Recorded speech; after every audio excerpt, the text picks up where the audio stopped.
if you're here, it's because you know how important this topic is of mental health and behavioral health in general for young people in this state.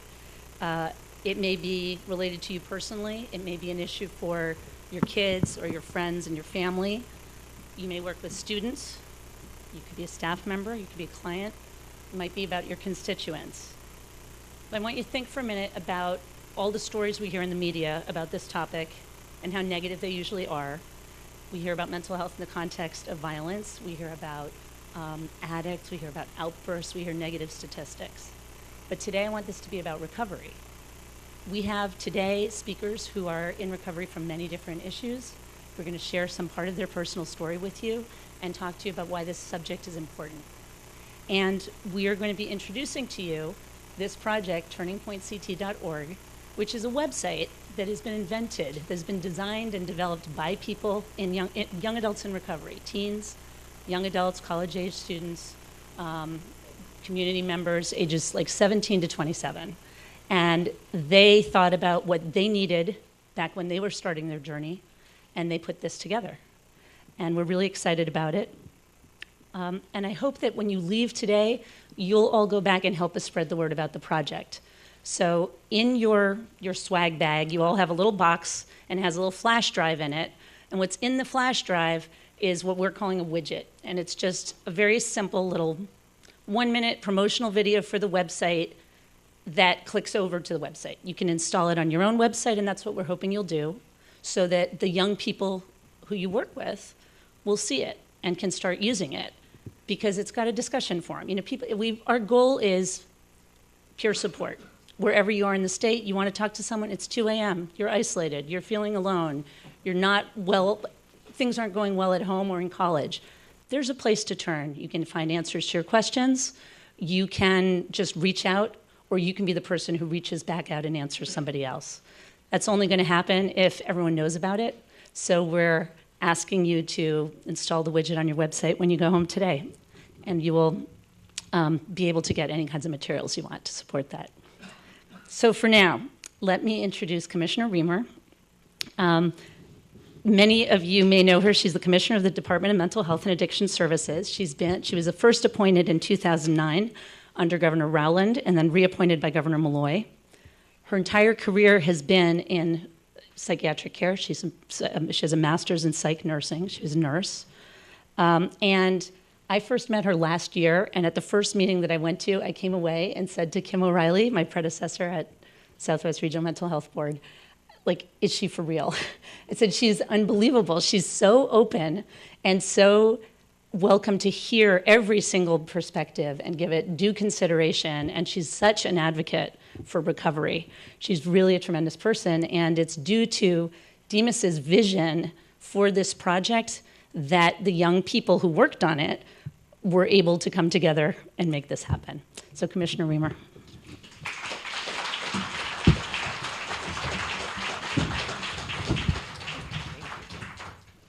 Good evening.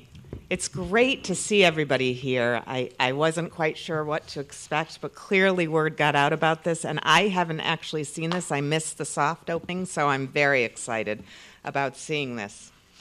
Just a couple quick things that many of you know, but that we need to continue to talk about. Mental health begins on average at age 14. But we also know that during times of transition, often going from college or from high school to college or from high school to a job is a very stressful time. And so that's also another time when, unfortunately, mental illness can begin. 20 to 25% of high school students feel sad or hopeless almost every day for 2 weeks in the past 12 months. 25% of high school students. High school is not an easy time, and often students feel very, very alone. I think the school systems do the best they can to try and be available to people, but having once been a teenager many, many moons ago, I think the reality is that for teenagers and young adults, they want to talk to their peers. Having 2 young adult kids, I can confirm that while they tell me a lot, I'm sure there's a lot they don't tell me, and they talk to their friends about, and that's age appropriate. But what we need to have is a way to reach out to kids who may be having difficulties so that they don't feel so alone. Suicide is the second leading cause of death among 15 to 24-year-olds. The second leading cause of death. That's a statistic that's not widely known. And I think that we really, again, have to educate people about that and get the word out there.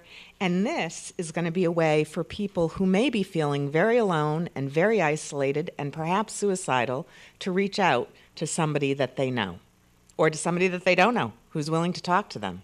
When you're in that space, I think anybody that's willing to listen can be helpful. 15% of high school students seriously consider attempting suicide during the past year. Again, 15%. We talk a lot about underage drinking, and we need to. Substance abuse contributes to things like suicide. We talk a lot about avoiding pregnancy, and we need to. But we need to spend much more time talking with the public and you with your peers about the issues that many, many people face when they become adolescents or as they're getting into young adulthood and struggling with mental health issues. It's common, and people should not be made to feel alone. So I am thrilled with this project. I have to say, this is one of those things where you 2 years ago say, oh, that's a good idea. That sounds like a great idea, and then it goes out of your mind. And then I've heard nothing but wonderful things. So I'm very excited to be here and to be a part of this. And I want to thank all of you young adults that worked on this and helped it come together. Thanks.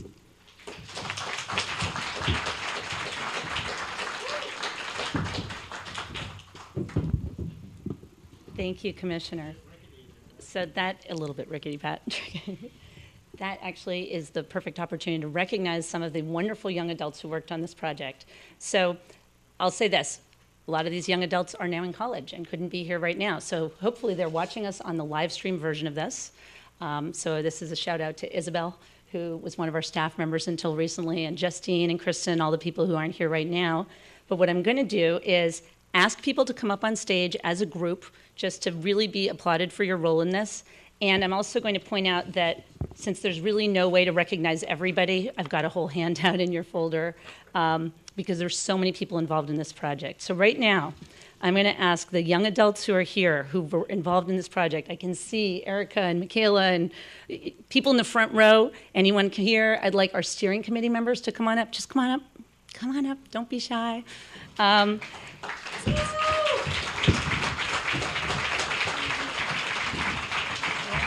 the picture. Photo up over there. Thanks. Yeah, Nikki, come on up. And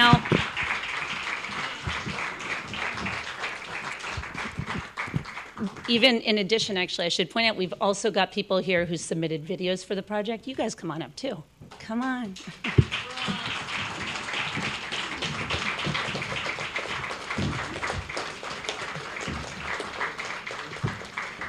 And moving forward, we have here a lot of people you'll hear from that you'll see in the videos. I don't know if anyone was watching the videos out in the hallway that we were playing.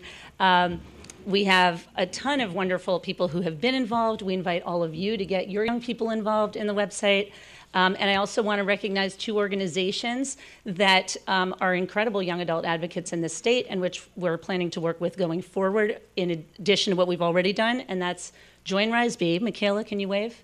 Join Rise B. And Connecticut Turning to Youth and Families. So we've got some board members from them here. If you guys can wave or stand up. Yeah, come on, Kevin. Here's Kevin. All right, so I don't want to leave anyone out, so I'm just going to refer you to our handout. Would the speakers please stay and have a seat, and everyone else go on back down? Thank you very much. And while they're doing that, I would like to introduce, well, first I also want to recognize that we have other partners here who aren't necessarily young adult contributors. Yeah, you guys come and sit. We have DCF, we have the State Department of Education, we have the Board of Regents, we have reached out to DSS, DPH, all these different state organizations that have a role to play in young adult mental health. And so for those of you who made it here today, Tim Marshall is here somewhere, but again, I'm blind. Hi, Tim. And Scott Newgas, I think. Anyway, thank you to you all. Yeah, well, it's this. I can't actually see my notes, can you tell? So right now I'd like to, in order to introduce our panelists, who are going to go one by one, I'm going to introduce Erica McCarthy. And some of you know her. It was my great pleasure to work with her during the first year of this project. She was our Young Adult Project Coordinator. She and Michaela did research with focus groups all around the state. She was an incredible colleague. And so I'm so glad she could come back for this tonight and see the fruition of her efforts, because we lost her to Yale. She's a research ethicist, and so she's doing research ethics. Erica.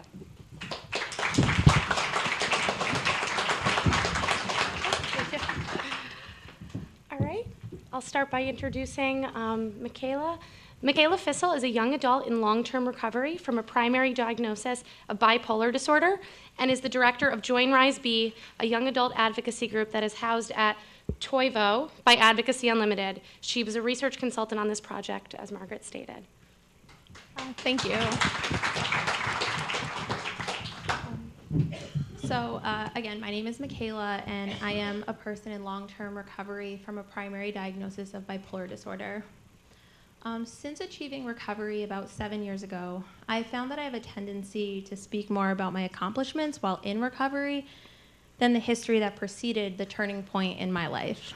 So over the past year and a half, I've really thought about this, and I've started to recognize that most people will begin caring about the genuine well-being of others, but at some point, those same people begin to, I guess, become fearful of others who they might find different. So early in 2013, when I really started to think about this, it was when I was really watching the news, and I started seeing the term mentally ill come up more and more in headlines and on television. And I realized that it is easy to write off individuals who experience mental health or substance use. And it's easy to call them crazy, as addicts, even as mentally ill or psycho, or using other derogatory terms or associations. And it seems like it's simply to classify someone as everything you will never become. However, I think that people forget that struggling is simply a part of the human condition. Just because I struggled a bit more than you, or in reality, maybe we all struggle and I just didn't have the same social supports growing up, or I didn't have the same access to services, or maybe the people in my life were never even given information about community-based resources that would have been able to help me to move past the struggles that I had, and not even maybe even achieve recovery. But I know now I'm grateful for my recovery, and it's a huge part of who I am. So as you might be wondering why this is relevant, it's relevant because I was the poster child for the picture of mental illness as it is portrayed in movies like Girl Interrupted. And I think maybe if you think about Charlie Sheen without the publicity. I reference this individual because he chose to be public about his situation and to provide you with a reference point. With that said, I'm here today with two asks before I get into my story. I hope that you will walk away with, one, a mental image of what recovery looks like, and two, a resource to refer anyone you might believe would benefit from gaining information about mental health and wellness. In an effort to speak about my time before my recovery, I've decided to read you a poem I wrote after speaking to Vered a few days ago about my fears related to being judged. Thank you, Vered, for listening. I really appreciate the space that you gave me. I feel a lot more balanced. So here we go. Once upon a time, not too long ago, there was a little girl who was full of sorrow and woe. Mistreated, neglected, and abused. Nothing seemed to make sense. I was wandering lost and confused. As time progressed, the secrets kept growing, a cloud of poison, putrid, dark, consuming. As she barely held on for the ride, the mountain of life steepened. She continued to climb. Looking back for a moment, she thought, I must be exaggerating this pain. Yet in the memory of her innocence being stripped away, who wouldn't be brought to their knees, broken, insane? Despite the turmoil, the anxiety, the rage, bystanders could only look on, misinformed, ill-equipped, unable to gauge the seriousness of Act Two, childhood only setting the stage. When adolescence hit, it soon became apparent. Self-mutilation, damaging, erratic. I can recall the confusion, the paranoia, the shame, and so many emotions exploding in my brain. Looking back, I get mad that no one acknowledged. I was walking along the edge of a ledge, death seeming my only option. I want to scream sometimes, hello, wake up. I've lost all my friends, I'm using drugs, I'm bulimic, I'm skipping school, I'm testing my luck. I've come quite a ways, and I ask my friends now, why didn't you help? And they say they didn't know how. What else could they do than run away? They were scared, disappointed, and were told, she'll grow out of it one day. Well, I'm here to share, fortunately as living proof, that not everybody gets over it, and that's the truth. When no one stepped up to lend me a hand, I laid down, wrote a letter, and made a plan. To be clear, I'm not here to bring you to tears. I am here to let you know that it's okay to have fears. It's just, there's a lot of work to be done. So I ask, please begin by challenging your own point of view. It is clear why it matters. Our future depends on you. So within the last probably 20 seconds I have up here, here's what my life has been like since achieving recovery. I finished my undergrad and went to grad school. I am a mother of 3 and happily married. I'm now working in my dream job at Toivo by Advocacy Unlimited, leading a peer-run grassroots initiative called Join Rise B, which is an organization for young people in recovery who wish to share their experience to influence change. Over the last year and a half, I've worked on the project that we're all here today about, and specifically, I was the research consultant. Turning Point CT is an example of the beauty that comes from including young people with lived experience in the planning process. As the researcher who engaged young people around the state in conversations about what they thought about technology and mental health, I couldn't be more impressed that everything from the content to the design is a direct reflection from those focus group findings. This is my challenge. I ask you to consider whether it is possible that part of the reason why young people are not achieving recovery like I have, some of us are, is because young people are not involved in the planning and decision-making process, so the services do not authentically reflect our experiences. So if any of you are involved in planning and decision-making around young adult services in that area, I would ask you to maybe reach out to Join Rise B and Connecticut Turning to Youth and Families as a resource, because we're out there and we are ready and willing to help. Thank you.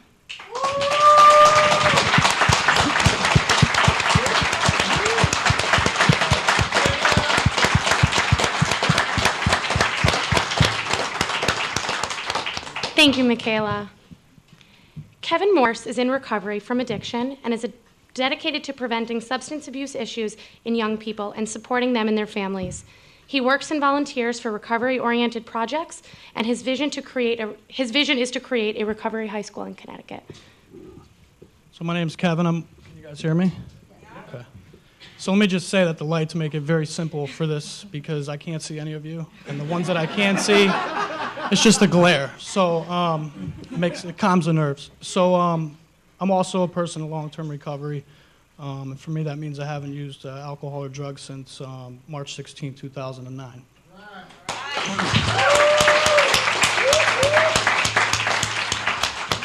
Really quick, I will just say that, recovery has brought my family together, has allowed me to be a father, an employee, a brother, an uncle, a friend, all that stuff up here.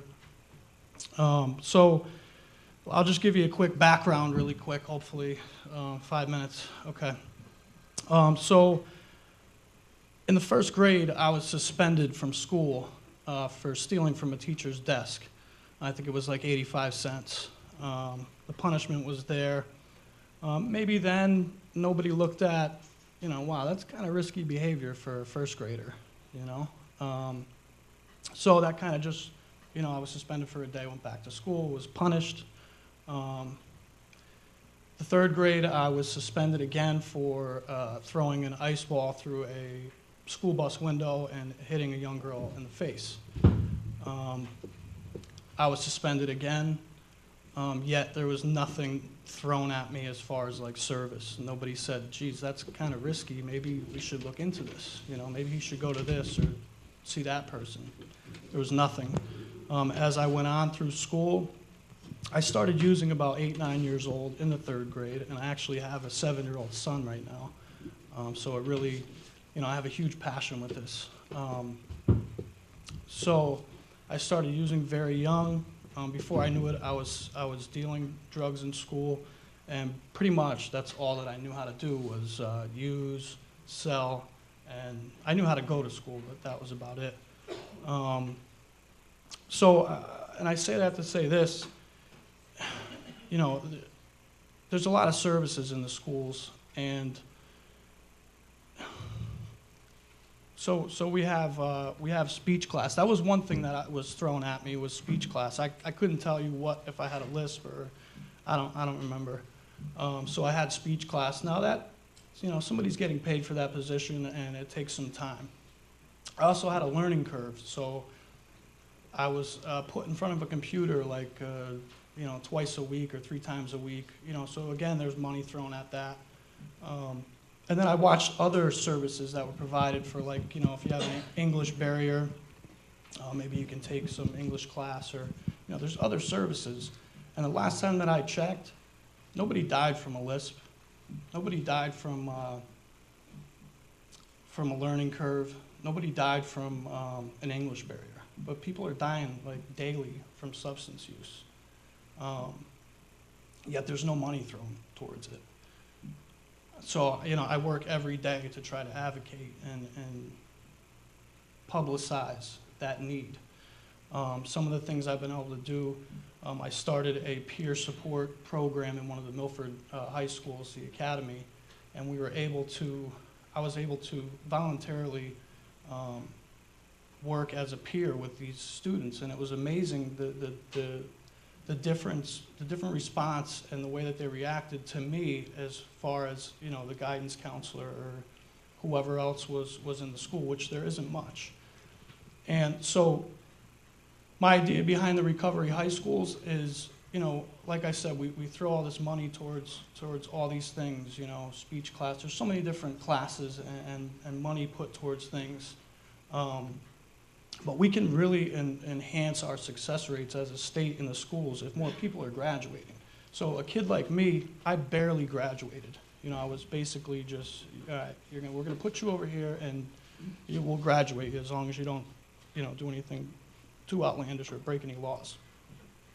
So if we have a recovery high school, now your success rates are going to go up because more people are going to be attending school. More people are going to be able to do their schoolwork. Kids get out of rehab today, and they're thrown right back into high school. But that's not how recovery works. Like, I need help.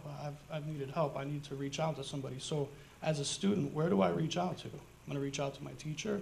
There's a lot of stigmas, the lack of training in the schools on these issues. So they have nowhere to turn and no place to get help. So what happens, they start acting out in class, they get a detention, and it just kind of just spirals downward when maybe there could have been some intervention put in place. So just before I close today, I've done some cool things besides, have my whole family back, and I'm a father of 3 today.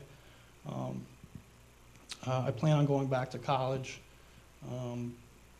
Jail was what saved my life, and a little 4-month stint in the BCC. And there was no service provided in there neither at that time. So I'm just going to pass it along to John.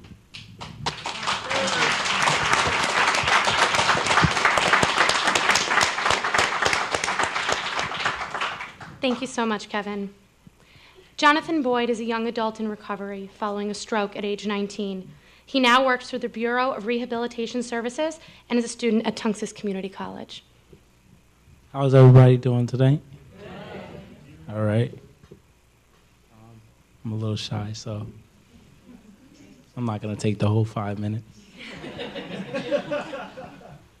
I kind of say my trouble started after high school. You know, I'm not going to say I had a bad high school experience, because I didn't. I've always had some issues growing up. In residential treatment programs. Anybody heard of a place called Lake Grove in Durham? I was at CJR. Bunch of schools like that. And then finally DCF opened up their eyes and they were like, let me see what he can really do in like a regular public high school. So, lovely school. It's called Woodland Regional High School. You should visit if you could visit. It's near Beacon Falls. It's a fairly new high school, only about 10 years old. But what I want to say, if you get the opportunity to go to school, go to school. That's my passion when I get up in the morning. I like to be able to tell people what they're able to do versus what somebody telling somebody that doesn't even know them. I like to be able to tell people, hey, you can do it. You're not alone. This room is almost full with people that are and almost have similar issues or similar stories. So for me, this is my idea of getting up and waking up. I like coming to these events, getting a chance to meet people, because you never know. It could be the next person sitting next to you. You never know who's going through some things. I like to be able to touch people from the inside out. I have a lot of heart. I've been through hell and back, but I'm pretty sure everybody in this building has been as well. So I take it from the top. I take it from the staff that do direct care. How many times have you told the staff, thank you for giving me a ride to school? Thank you for waking me up in the morning, because I don't have the ability to do it on my own. Me as a young adult, I pay so much attention sometimes to putting them to other things than what's important. Thanking for the blessings that I have. That's why I think this program and would be awesome. I wish that at 3 o'clock in the morning, I could get on the website and talk to somebody if I'm having a difficult time. Because I like to do my homework and stuff at night because it's quiet. If anybody's ever been to school, they got peace and quiet when you have papers due. I know I'm going over my 5 minutes, but that's my story. Like I could tell you a story like no other, but everybody's been there before. Let's try something different. So my message to you is motivate the next person next to you to better themselves and to better you. The more people we have in this community, that's why the stigma is so big. It's because people, our young adults, they look at us. We're the future of this world. We don't take the initiative. We let things just happen. Like there was a big budget crisis. And when's the last time I got on the phone and got people together and was like, let's go protest? If you're quiet and you don't respond, people are gonna just walk over you. So if you have the opportunity to go to school, go to school. If you have the opportunity to be in treatment, be involved in your treatment. It's a two-way street. I love the fact I'm in a program called CMHA in New Britain. The turnover rate is so not bad, but the people are not staying in the program long enough to get treatment. And then I see them homeless sitting asking me for 15 cents to buy a drink when they had the opportunity to get help. And that hurts. So, like again, my story is very simple. My message is very simple. It starts with you.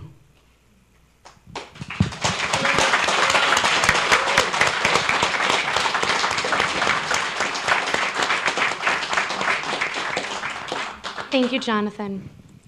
Shaquille is a young adult in recovery from schizophrenia and a trained young adult super advocate through Advocacy Unlimited. Hi. Is it on? Hello? Can you hear me? All right. All right. Can you hear me now? All right. Hi, my name is Shaquille Harris, and I am 22 years old, and I currently live in Hartford. I grew up in New Britain with my mom, but spent some time at my grandmother's in West Hartford for a few years. While growing up, I began noticing specific things about that maybe in hindsight were the beginning signs of some type of mental illness. For example, I had ritualistic tendencies throughout my childhood, and there was a disconnect between my mom and me. There were also challenges in my relationship with my younger brother and older sister. I was cooler with my brother than with my sister, but they definitely had a better relationship between each other. Not all experiences were negative growing up. Like, I played football and saxophone in 4th and 5th grade, and I had a few really good friends. I even went to Disney World 2 times during my childhood. Looking back, football was a great outlet for whatever I had bottled up inside. I had a passion for running and playing football. I also had a good relationship with my grandmother growing up, and I'm still connected to my dad. Growing up, I saw my dad every other weekend when it worked out. Things started going downhill just after I started middle school. At that time, I was unable to play football because of a surgery, and this is where my paranoid thinking began to emerge. I had confidence in running and overall physical health before the surgery, but after the surgery, I didn't feel as physically fit, and my self-image was negatively affected. I had dreams of becoming a pro athlete, but I felt like those dreams were crushed. I just wasn't the same. Psychologically, I was damaged as well. For example, I had lower self-confidence, became increasingly shy, and my self-image was also negatively impacted. No one knew what I was going through because I kept it all inside. Looking back, it would have been helpful if I had someone to talk to about my concerns related to the surgery. So in the end, all that turmoil was building within me, and to the point that I finally tried talking to my mom about it when I was 13. But she didn't understand what I was telling her, and she didn't really take it seriously. I realize now that no one had ever given her information about mental illness, so how could she have ever expected to understand? Eventually, towards the end of 7th grade, my bad choices and increasingly severe symptoms led to my first real episode. One day it was really bad. I was freaking out, doing weird things, and I started throwing things in the house and became aggressive. After trying to get through the night, my mom finally called 911. The police had me transported by ambulance to the New Britain Hospital, where I stayed through the night and into the next day, at which point I was sedated and brought to Holbrook Hospital in Westport, Connecticut. At Holbrook, I received inpatient services in their adolescent unit for about a month. While I was in the hospital, I was pretty depressed, and I was really hopeless. I was even homesick. Upon discharge, my care was transferred to CMHA in New Britain. At that point, I went back to school. I was part of the program called MAPS program through New Britain, which allowed me to skip 8th grade, so I went right from 7th grade into high school. The first year of high school, I didn't have someone I could call a true friend. I was too shy and easily intimidated by other people to reach out and start a conversation. After 2 years After 2 years in New Bern High School, I transferred to Raymond Hill School, which is a school for DCF or children who need extra attention. I was a lot better at Raymond Hill School because there was a greater degree of acceptance between students, and the staff were more supportive to me as an individual. I established strong relationships with some key staff members. I was also actively involved in theater and sports. Getting back to organized sports, even though they weren't that competitive at Raymond Hill, was helpful for me. It is important to note that in my second year in New Bern High School, I participated in indoor track and outdoor track. At that time, I began making connection between eating healthy and my energy and performance. During that time at New Bern High School, despite complying with my medication, I acted aggressively towards another student in the 10th grade. This incident ended up leading me towards my search for God. I was already conscious of God, but I realized that I needed to accept and consciously seek God. Spirituality has been a big part of recovery ever since that day. The summer after I finished high school, I ended up leaving my mom's house to move in with my dad. At that point, my services were transferred to Mount Sinai in Hartford. When I was living with my dad, we worked on getting things in order so I could start school. This included all the paperwork. I ended up changing my name to my dad's last name. Overall, things were better because we related more to each other. My dad showed a genuine interest in me as a son.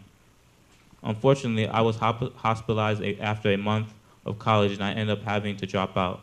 At that time, I didn't think I was supposed to be hospitalized, and maybe that person I was seeing at the time overreacted to what I was disclosing. At that point, I ended up transferring to Young Adult Services at the IOL. At that point, I connected with young people who were going through similar experiences. After completing the Young Adult program, I was transferred to the Schizophrenia Rehabilitation Program, also at the IOL. About 2 years in the Schizophrenia Rehabilitation Program, I was feeling distraught because my symptoms were getting worse. It felt like things were really not working out for me. I was really at the breaking point. For about a year after that, I was bounced around through living situations. Providers finally ended up connecting with the Capital Region Young Adult Program. I'm now living in the Todd House at the IOL. I would say that I am currently in transition. I recognize that there are important factors I can incorporate into my daily lifestyle which support my recovery and overall wellness. These include the gym at the YMCA on Trumbull Street in downtown Hartford, softball at Chrysalis, basketball through Capital Region. I also listen to a lot of music across several genres. When I listen to music, I allow it to motivate, inspire, and comfort me. I also read a lot of material through the internet and paperback books. I tend to read books that are self-help, self-awareness, and spiritual. As I reflected earlier, spirituality is also a big part of my overall recovery and wellness. Through my church, I have acquired a loving spiritual family and a strong social network. Church offers activities and opportunities that fill up my days and keep me close to God. This fulfillment is vital to my turning point. I also write poetry, and I plan on taking classes in the spring at the local community college. I also connect with positive alternatives like art and yoga through Toivo by Advocacy Unlimited. To close, I am here to speak to you about why I believe that Turning Point CT is an important resource for young adults who experience mental health challenges. I believe that this website is very valuable because it provides a place where young adults can find real-life examples of other young people who achieved recovery and how they deal with difficulties. Even people who aren't dealing with these issues can still gain awareness and appreciation for those who might be struggling. I believe that this website was available for either me. I believe that if this website was available for either me or my family, then maybe a lot of the issues I had to deal with somewhat on my own could have been avoided. So as I sit here today, sharing my struggles and triumphs, opening my heart and telling my story, I hope that you will listen, that you will take the time, take the lesson learned from the experience, and be open to others who may be dealing with similar issues. I hope that you will take the time to understand what they are going through and then offer guidance towards resources like Turning Point CT.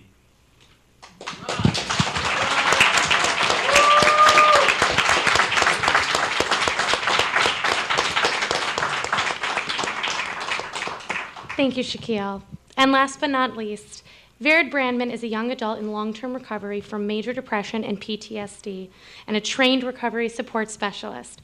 She is the coordinator for Phase 2 of this project.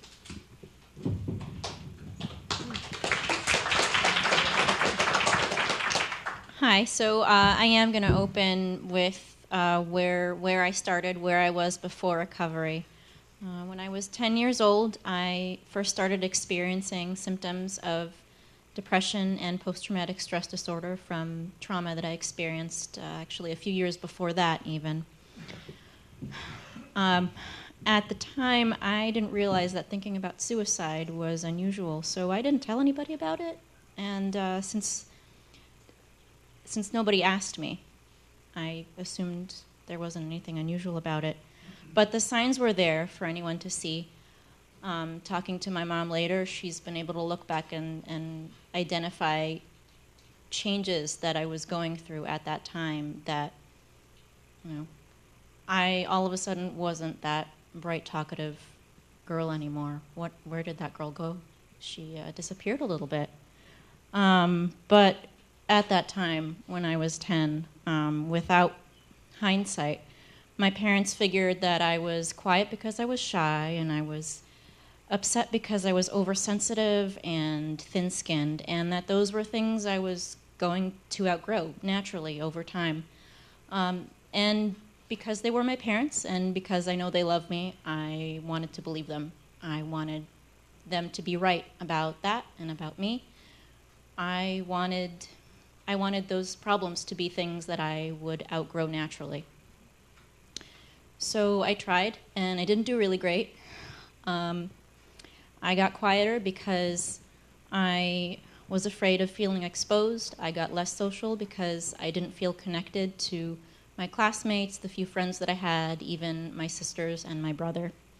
So I tried my best to find other ways to comfort myself, like going for long walks and spending time with the family dog, which were things I could do alone because I didn't feel safe around other people.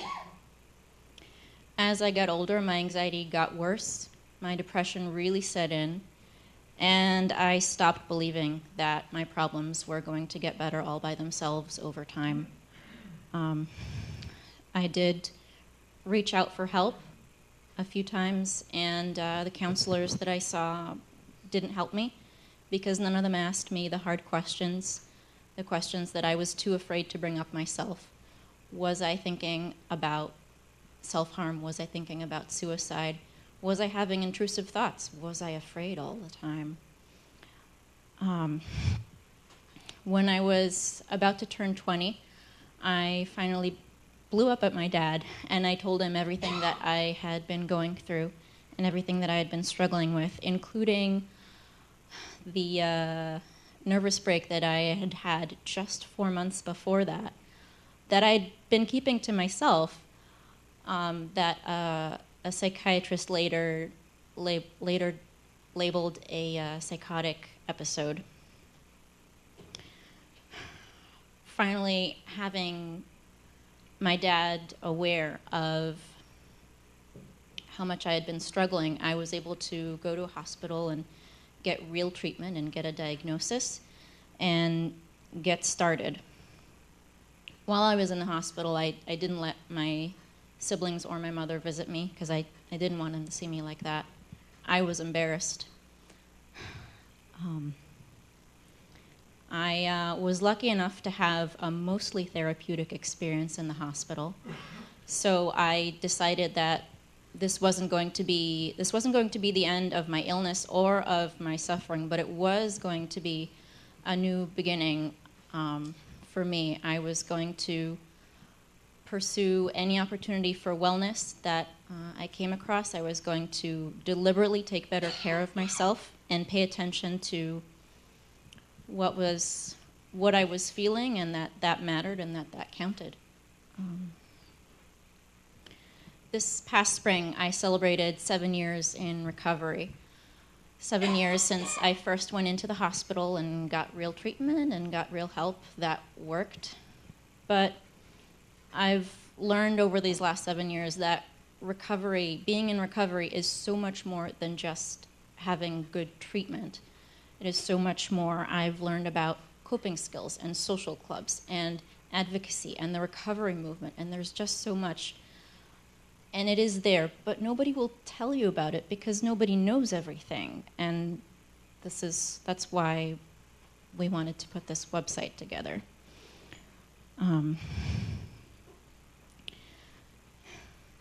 Sorry. So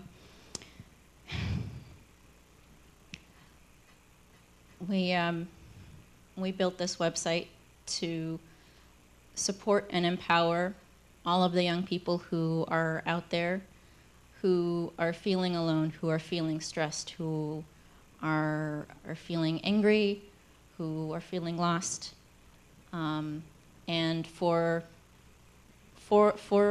their parents and for people who work with young adults to direct them to this website where they can find information about mental health, about wellness, about recovery, about what's available, because there are lots of things that are available. But what I realized right away when I got out of the hospital was that there wasn't a directory. There wasn't a comprehensive place, person, or resource that could give me all of the answers I needed about what's available, what are my options, what's the process going to look like, what should I expect from this kind of treatment or that kind of clinician, or what should I tell my parents about what it's going to cost when my insurance is under them, because I was at the point still covered by my parents' insurance. So being able to work on this website, being able to be part of this project has been so tremendously empowering for me as a young person in recovery who really, really could have used something like this 7 years ago when I was getting started, 10 years ago when I wasn't even in recovery yet, when I wasn't even getting help that worked. This would have made such a difference in the trajectory of my recovery and how long it's taken me to get here. So.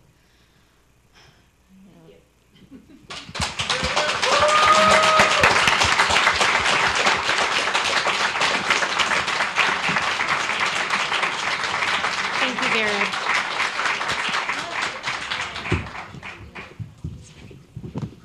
Awesome. You guys are unbelievable. I just want another round of applause for you.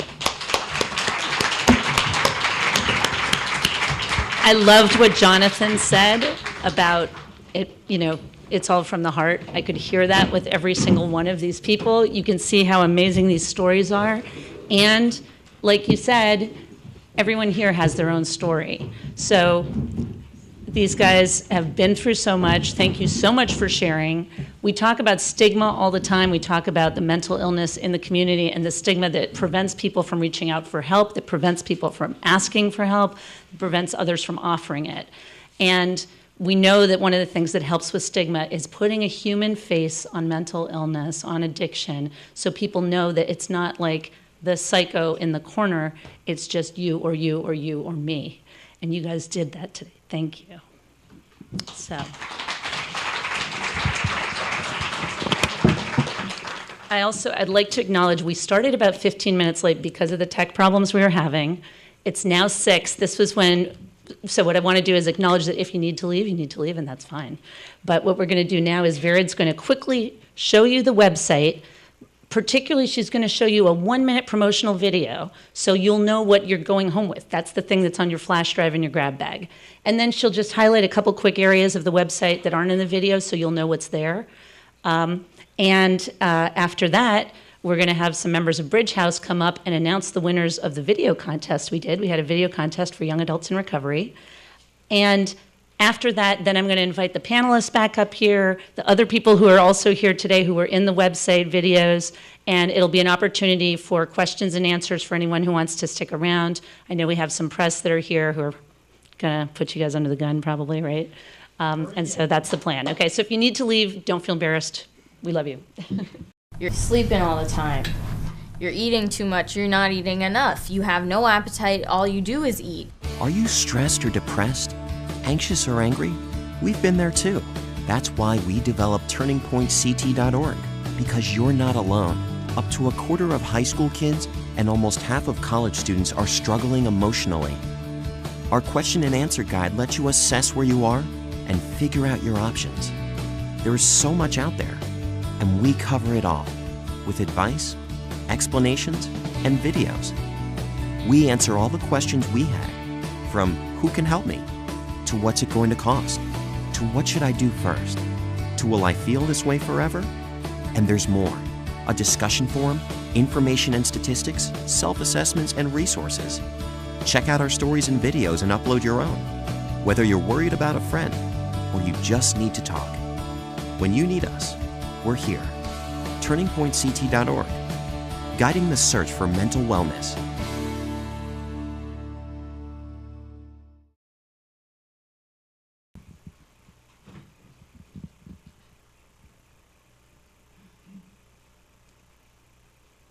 All right, so here, one of the questions I mentioned earlier, there are so many different types of clinicians. How do I know who I'm coming to at first and what they can offer me, and what other clinicians are available, and what help they are best able to offer based on their training. We also have information on how to access services. That's a really big deal. Finding out about eligibility. So the big things about that is age and what kind of insurance you have and where you're located in terms of what's available near you. So we have some information about those different demographics, different things that people might be working with. And then this is really my favorite part of the Q&A guide is what should I expect? So it's great, there's lots of stuff, but what should I expect from the process? What should I expect in terms of cost? Am I gonna feel like this forever? Is it gonna get better? What can my friends offer? Is there anything I can get at school?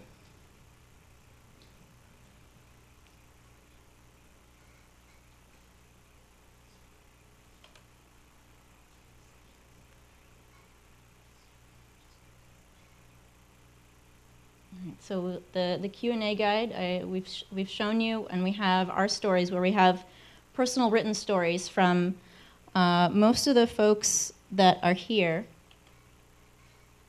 who are with the project. You can see, obviously, we're hoping to have lots more from other young adults, and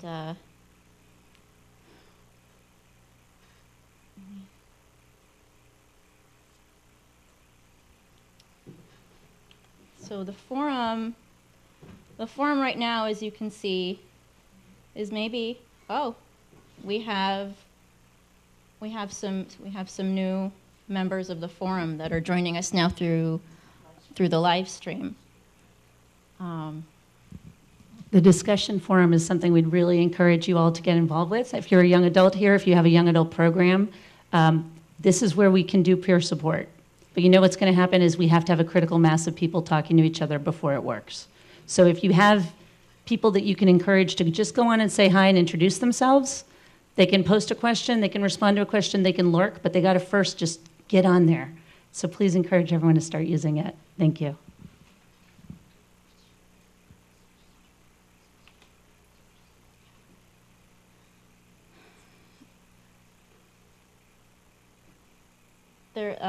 We do have also the facts, but we're going to skip right now and focus on resources. We have the resource locator map right now through JRB, through Join Rise B.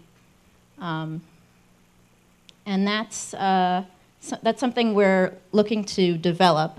We're looking to help support Join Rise B and Connecticut Turning to Youth and Families in expanding this and adding a lot more content and making it really everything that it can be and everything that Join Rise B needs it to be and Connecticut Turning to Youth and Family need it to be, and everything that any young adult who might be looking for this may need.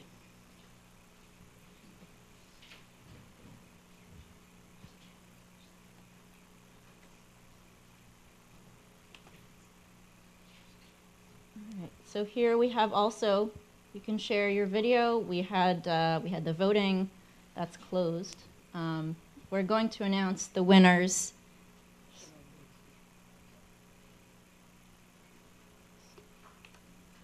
So we have contest submissions, getting started videos. We have some PSAs that are, some are user submitted, some are from CT-SAB. We have recovery poetry that we didn't realize when we got together for the video shoot in May that there were so many of us who write poetry about recovery. I don't know why this didn't occur to me because I do it all the time. And now we need Michaela's. Yes, and now we need Michaela's. We have what to expect videos and, of course, the young adult discussions.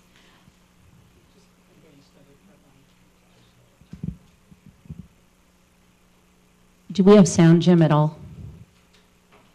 Okay. Then we're just going to show you like 10 seconds of this, just so you can see that one of the types of videos is infographics that are really supposed to walk you through the process. And when we met with the Demas Young Adult Services point people, they said, you know, break it down into simple steps. So we tried to do a few of those, okay? So we have like, what do you expect from your first therapy appointment? What do you expect from your first group? What do you expect if you have to go into detox or go into the hospital? And how do you get started? Where do you find these resources? Because everyone says that at some point in their journey, they didn't know where to turn. We tried to like lay it all out there, okay? And when you watch it at home, it has sound. Okay.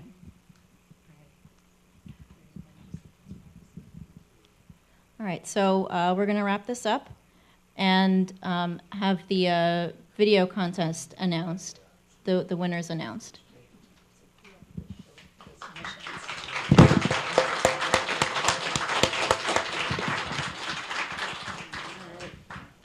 Okay, so I hope you were impressed by the video by the website without sound. It's even better with sound.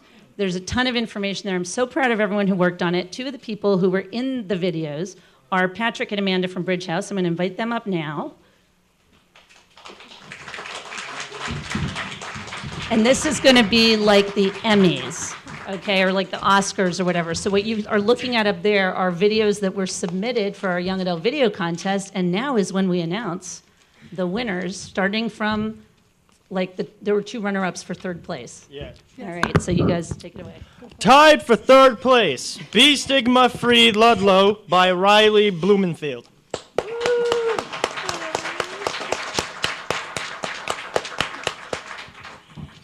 And also tied for third place, we have Untitled by Young Adult Services Hartford.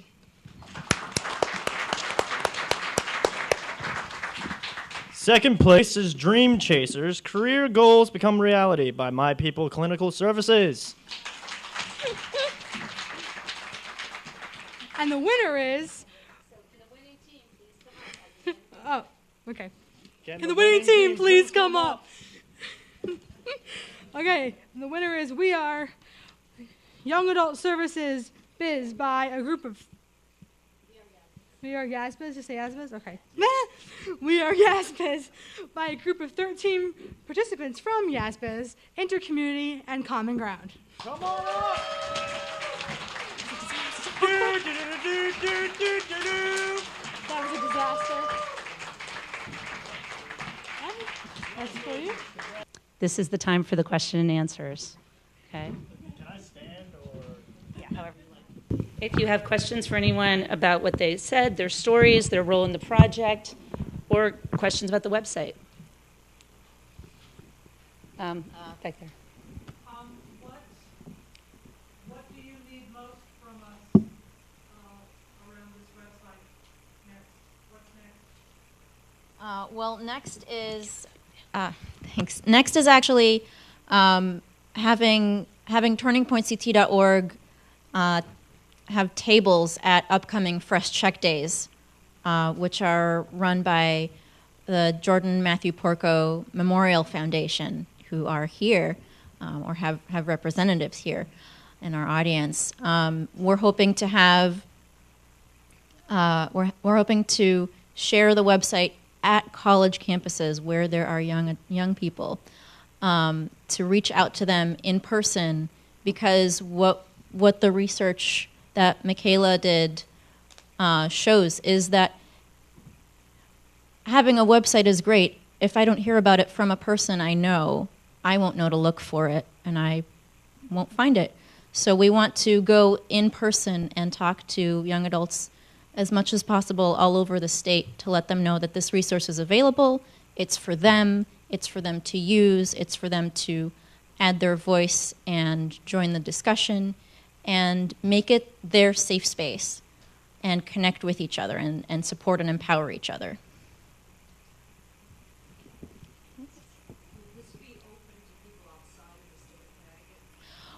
Well, that's an interesting question, and I have thought about it before, because I am really excited about this being just the first, just the precedent for a peer-run, a young adult-run, driven resource like this for young people who are looking for this information, for this support, for these connections, for other states to see this as an example and create their own, because a lot of the content we have is relevant across state lines, but some of the most useful is not. And we want other states to take this as an example of what they can do with the support and involvement of young people, to have it be relevant to how their state systems work and how services are accessed there. There's a question over here. How are you managing the input of the resources, and who are you reaching out to help support updating that resource? Okay, and I'm sorry, I was supposed to be repeating the questions. So how are we managing the resources and update, who are we reaching out to for resources for the website, and how are we keeping it updated and managing it? Is that right? The resource mapping. More specifically. The resource mapping, okay. And Michaela had to leave, so. Yeah, Kevin.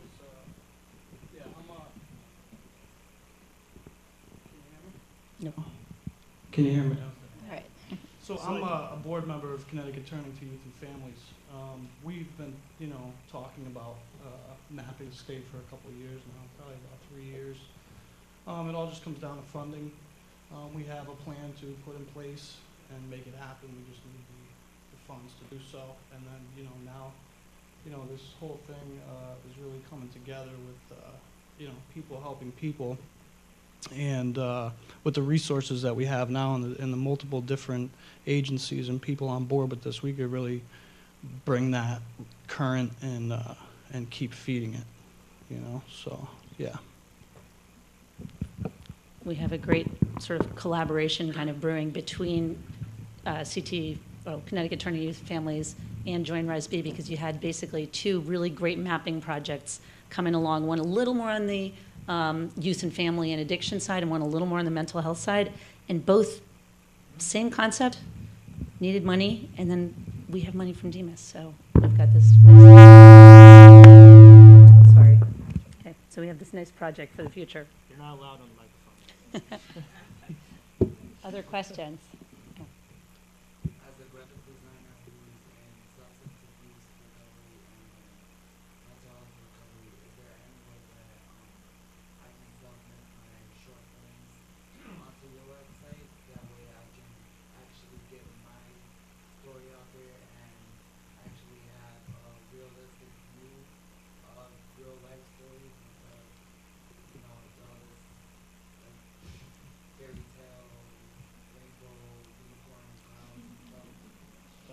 my fantasies.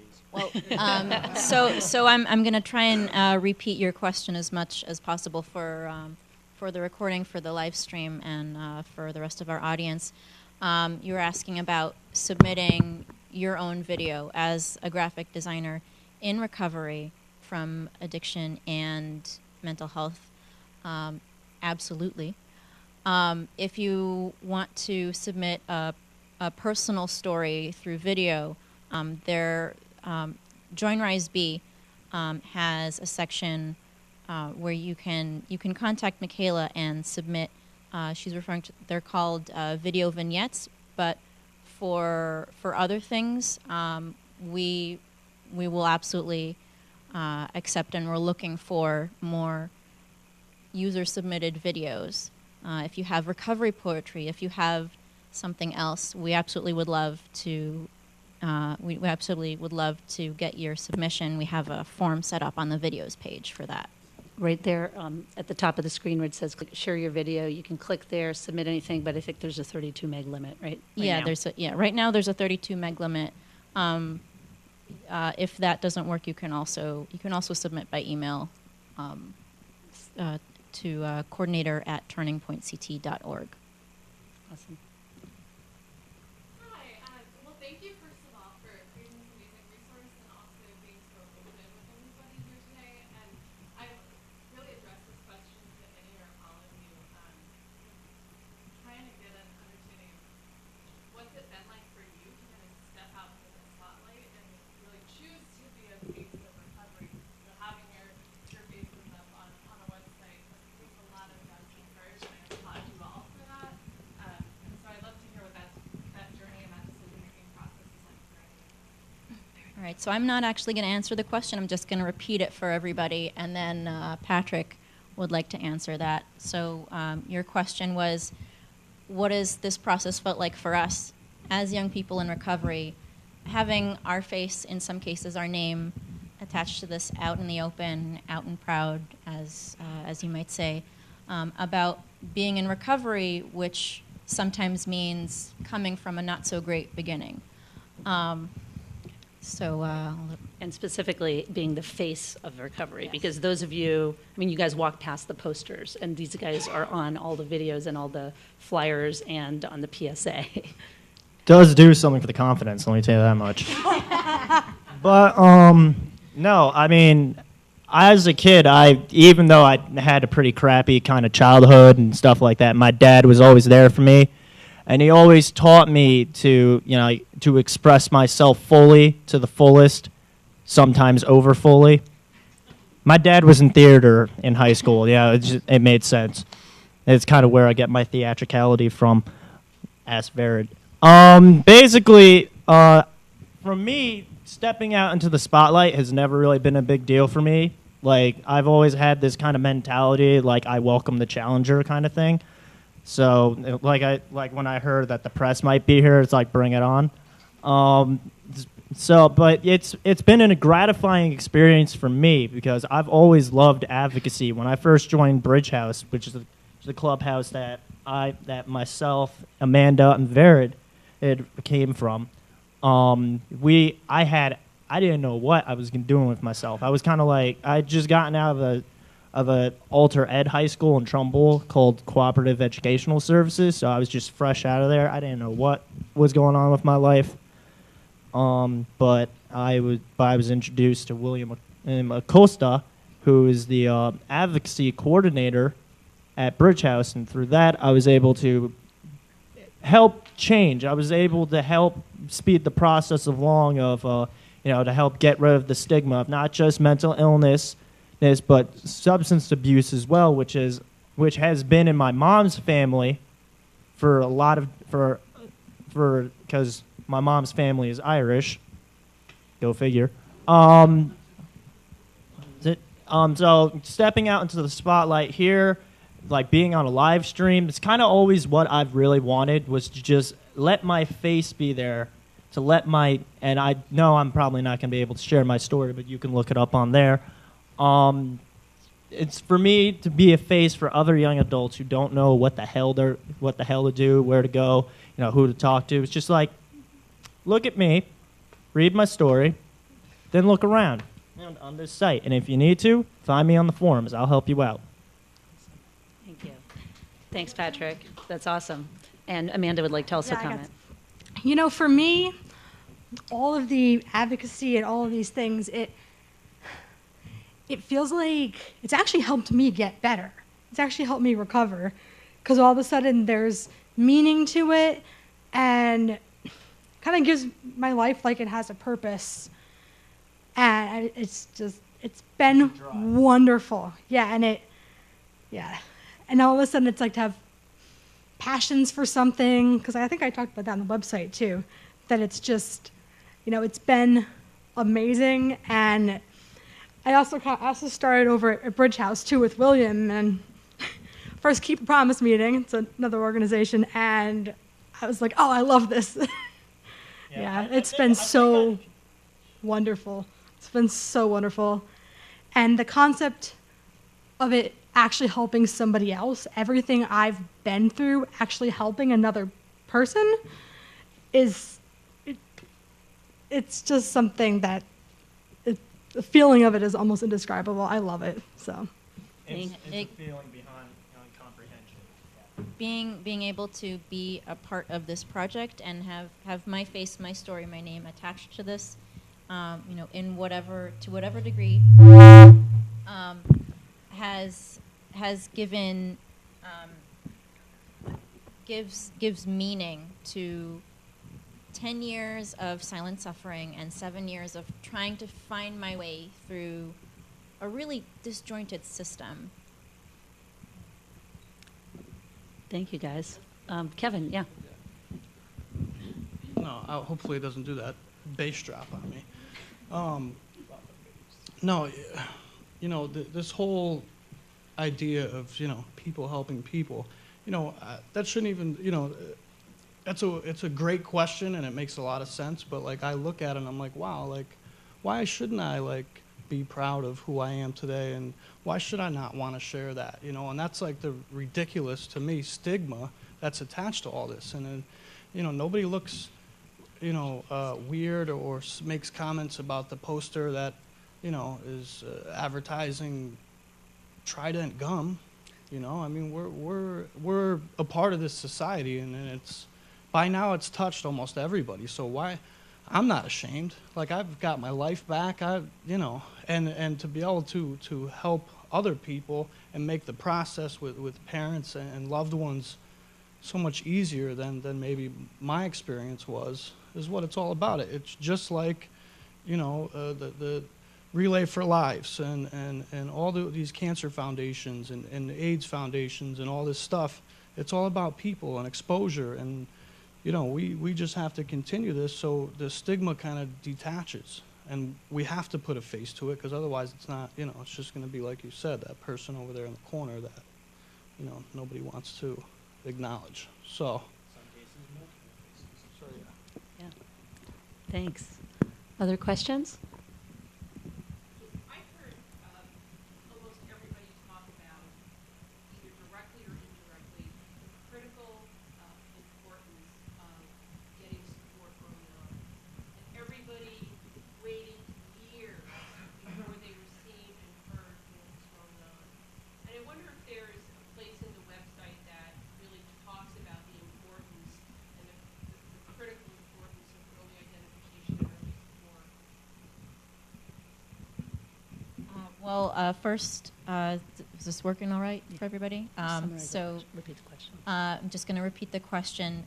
You mentioned that a recurrent theme in what all of us have been saying is early identification, early treatment, early support. We all were going through these things a lot earlier than when we started getting help that worked and when we started our journeys of recovery. And if there's a place on the website that acknowledges that in some way, and that focuses on how important it is to find services sooner, to find support sooner, how important it is to not wait for it's an average of over 6 years between when people start experiencing mental health and addiction issues and when they get help, when they get treatment. That's a long time to be in the dark. Sorry,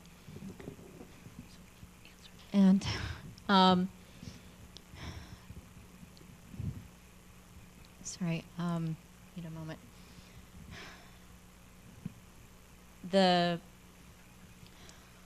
A lot of the information is targeted at what the process is like if you're under 18, what you should expect, what if you're a minor.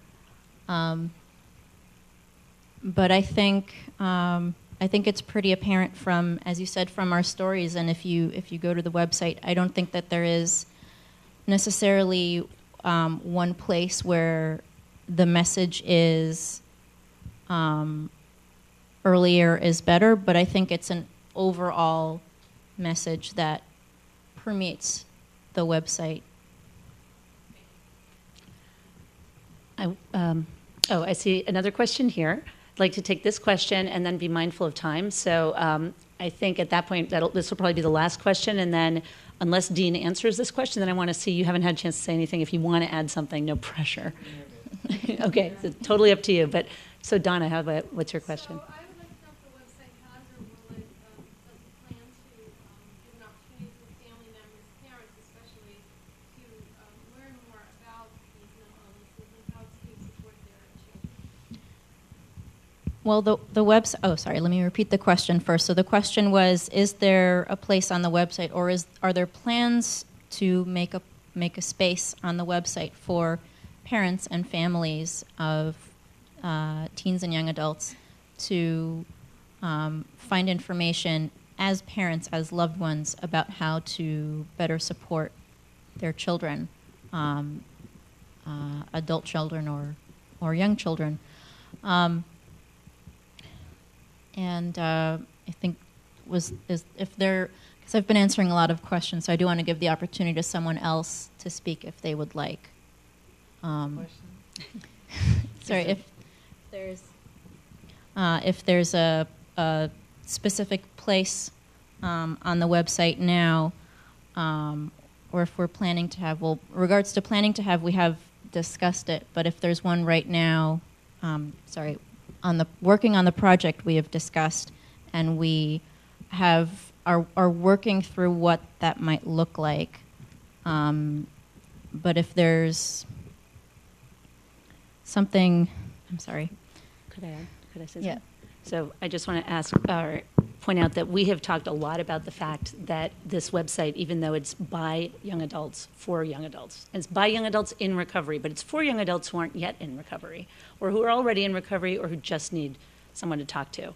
So we don't necessarily see having the discussion forum be for their parents or social workers or teachers. However, parents, social workers, teachers, we know they're going to be people who are all over the website, because if I'm a mom of a 14-year-old and I'm worried about my 14-year-old, I'm going to be asking these questions. I'm going to be clicking around. I'm going to be reading this stuff. I'm going to say, that sounds like my kid. That doesn't sound like my kid. Oh, this is where I can call. This is where I can go.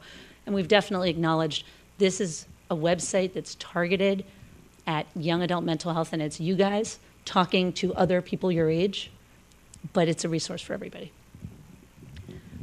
I think we need to wrap it up. So thank you all so much for coming, and thank you once again to the wonderful, wonderful participants. You guys have been amazing. On your way out, I think there's probably still some food and drink left. We have to be out of here by 7 p.m. If you didn't get a T-shirt, we have different sizes. Grab it at the door, okay? Thank you.